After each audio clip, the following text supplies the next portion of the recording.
एक बार महर्षि गालव जब प्रातः सूर्य को अर्घ्य प्रदान कर रहे थे, तब उनकी अंजलि में आकाश मार्ग में जाते हुए चित्रसेन गंधर्व की थूकी हुई पीक गिर गई।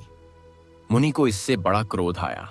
वे उसे शाप देना ही चाहते थे कि उन्हें अपने तपोनाश का ध्यान आ गया और वे रुक गए।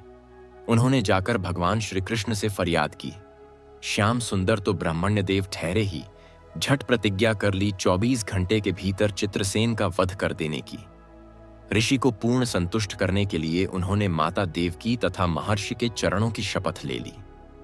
गालव जी अभी लौटे ही थे कि देवर्षि नारद वीणा झंकारते पहुंच गए।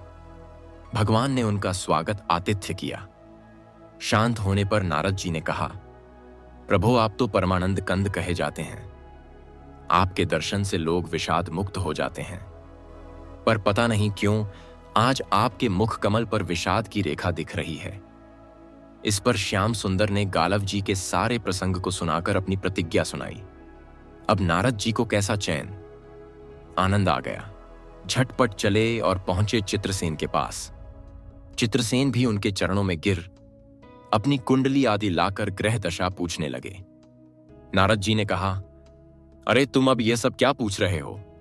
तुम्हारा अंतकाल निकट आ पहुंचा है। अपना कल्याण चाहते हो तो बस कुछ दान पुण्य कर लो। 24 घंटों में श्री कृष्ण ने तुम्हें मार डालने की प्रतिज्ञा कर ली है। अब तो बेचारा गंधर्व घबराया। वह इधर उधर दौड़ने लगा। वह ब्रह्मधाम, शिवपुरी, इंद्र, यम, वरुण सभी के लोकों में दौड़ता फिरा, पर किसी ने उसे अपने यहां ठहरने तक नहीं दिया। श्री कृष्ण से शत्रुता कौन उधार ले? अब बेचारा गंधर्वराज अपनी रोती पीटती स्त्रियों के साथ नारद जी की ही शरण में आया। नारद जी दयालु तो ठहरे ही। बोले, अच्छा यमुना तट पर चलो।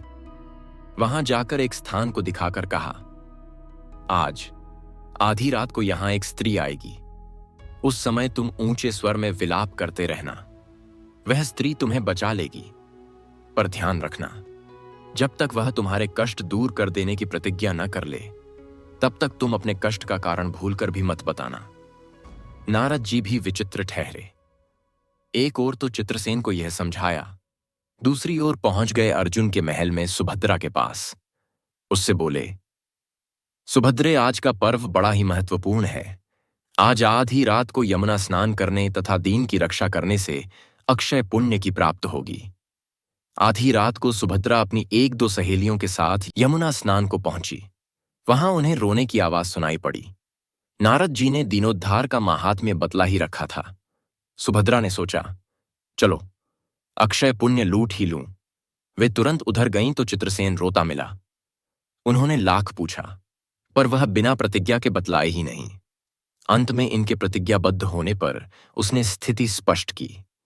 अब तो यह सुनकर सुभद्रा बड़े धर्म संकट और असमंजस में पड़ गईं। एक ओर श्री कृष्ण की प्रतिज्ञा, वह भी ब्राह्मण के लिए, दूसरी ओर अपनी प्रतिज्ञा। अंत में शरणागत त्राण का निश्चय करके वे उसे अपने साथ ले गईं।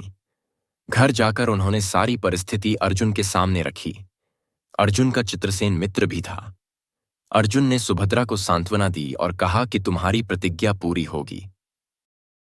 नारद जी ने इधर जब यह सब ठीक कर लिया, तब द्वारका पहुंचे और श्री कृष्ण से कह दिया कि महाराज अर्जुन ने चित्रसेन को आश्रय दे रखा है, इसलिए आप सोच विचार कर ही युद्ध के लिए चलें। भगवान ने कहा, नारद जी, एक बार आप मेरी ओर से अर्जुन को समझाकर लौटाने की चेष्टा करके तो देखिए। अब देवर्षि पुन दौड़े हुए द्वारका से इंद्रप्रस्थ पहुंचे। अर्जुन ने सब सुनकर साफ कह दिया, यद्यपि मैं सब प्रकार से श्री कृष्ण की ही शरण हूं और मेरे पास केवल उन्हीं का बल है, तथापि अब तो उनके दिए हुए उपदेश क्षात्र धर्म से कभी विमुख न होने की बात पर ही दृढ़ हूं। मैं उनके बल पर ही अपनी प्रतिज्ञा की रक्षा करूंगा। प्रतिज्ञा छोड़ने में तो वे ही समर्थ हैं। दौड़कर देवर्षि अब द्वारका आए और ज्यों का त्यों अर्जुन का वृत्तांत कह सुनाया।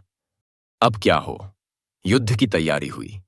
सभी यादव और पांडव रणक्षेत्र में पूरी सेना के साथ उपस्थित हुए। उनमें तुमुल युद्ध छिड़ गया। बड़ी घमासान लड़ाई हुई, पर कोई जीत नहीं सका। अंत में श्री कृष्ण ने सुदर्शन चक्र छोड़ा, अर्जुन ने पाशुपतास्त्र छोड़ दिया। प्रलय के लक्षण देखकर अर्जुन ने भगवान शंकर को स्मरण किया उन्होंने दोनों शस्त्रों को मनाया। फिर वे भक्त वत्सल भगवान श्री कृष्ण के पास पहुंचे और कहने लगे, प्रभो राम सदा सेवक रुचि राखी, वेद पुराण लोक सब राखी। भक्तों की बात के आगे अपनी प्रतिज्ञा को भूल जाना तो आपका सहज स्वभाव है।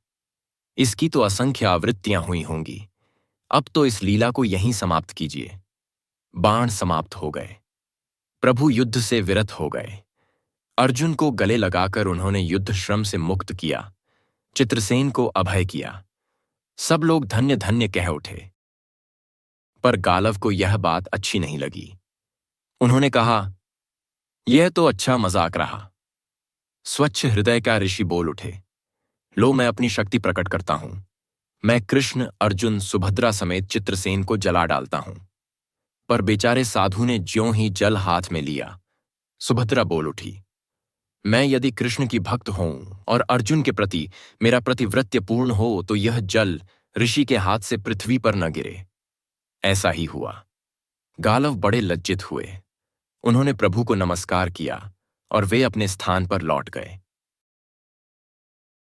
यह जानकारी आपको कैसी लगी कमेंट करें। ऐसी ही जानकारी जानने के लिए आप हमारे चैनल को सब्सक्राइब करें। धन्यवाद।